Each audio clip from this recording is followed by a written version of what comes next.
Your 10 minutes? Take Yes, it away. I'm ready for my 10 minutes of word fame. Okay, so happy World Teachers Day. And Rob, thank you very much. And congrats on this 5th anniversary of EFLtalks. My name is Araceli Salas. I am in Mexico. Welcome to Mexico to all viewers. And the name of my presentation is Between Globalization and Nationalism. And I'm going to talk about a particular holiday in Mexico. Well, it's October, and the time has come in Mexico to have one, to prepare to get ready for one of the most colorful and representative celebrations that we have. And this is the way I organize my talk today. First, we're going to talk a little about transnational skills, the case of a holiday in Mexico, which is the Day of the Dead, and the social responsibility of language teachers. Okay, we are going to start with the purpose of education that was given by the United Nations in the Universal Declaration of Human Rights. Education shall be directed to the full development and personality to the strengthening of respect, for human rights and fundamental freedoms. It shall promote understanding, tolerance, and friendship among all nations, racial and religious groups. From this definition, many terms have emerged. For example, interculturalism, multiculturalism, transnationalism, and one of the most recent is transnational skills. And we are going to see here that through transnational skills, people might develop the languages, relationships, and practices among members of two or more societies. This is a very common picture in many of the big cities around the world. And we have here an exchange student in the university. She's learning how to make the traditional tortillas, and the Mexican woman is teaching her how to do this. Okay, if she goes back, if this student goes back to her country and she starts making these tortillas on her own initiative, she will have developed these transnational skills, yes? However, also some terms have become more, have also emerged, and we have globalization, which tries to put us all together, and nationalism, which has the opposite direction, trying to divide people because of their nationality, their language, etc. And we have seen this, but I'm not going to go into that because even in Mexico we have some examples, and this is what I am going to talk about. Probably you have seen this movie Coco by Disney, and wherever I go, or wherever I used to go when we could travel, people used to tell me about this movie. Oh no, I watched this, I even cried, etc., etc. So I feel well, and I feel happy that people around the world value and appreciate one of the most representative celebrations in Mexico. However, and in October also, I start to see this kind of posts in Facebook, on Facebook walls, and that is okay because we all have our ideas, our beliefs, etc. But I saw them on English teachers' walls.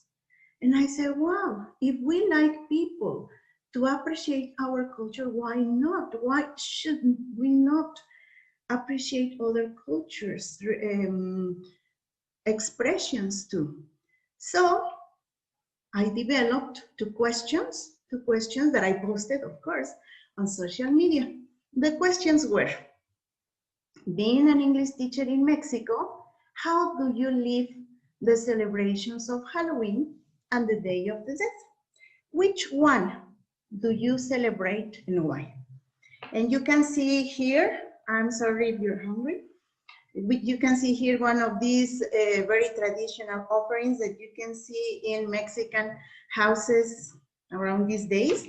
We have this that is called pan de muerto, the bread of death. We have chocolate, chocolate's cool. We have fruits, etc. What the people used to like, that is what is offered. Okay. So after, remember, I got 37 answers from teachers in Mexico, English teachers in Mexico. And I analyzed them, and I separated in happy answers and not so very happy answers, as you will see in a minute. From the happy answers, I just wanted to show some of them. And one of the participants said, we celebrate to both of them. So he or she was very conscious that it was a cross-cultural activity. Both celebrations. Students organize the event with traditional Halloween games, a talent show, altars, etc. Another one said, Halloween, the entire school writes spooky stories and we make them into a book. On the Day of the Dead, we usually do not have school, and that's true. As a Mexican teacher, in my classroom, we review both topics, but we celebrate the Day of the Dead. So far, it was okay. But then some answers started to come up, like, for example, one of the participants said, it depends on the school, what the principal prefers. I don't know why everybody makes Halloween a synonym of English. If we are in Mexico, we should celebrate the Day of the Dead. But if the school says Halloween, then Halloween it is. We have open door activities. We are doing a theater play. Mine is Frankenstein, and it's not what I wanted, but what the school pushed for. And you could even see these not very happy faces there. I've had students go so far as to tell me that if I put up any kind of Halloween decorations in the classroom, they wouldn't be able to come to class. This diversity of answers made me or led me into this reflection about the social responsibility of a language teacher. Sometimes language teachers are not aware that by teaching another language, they are also representing another culture.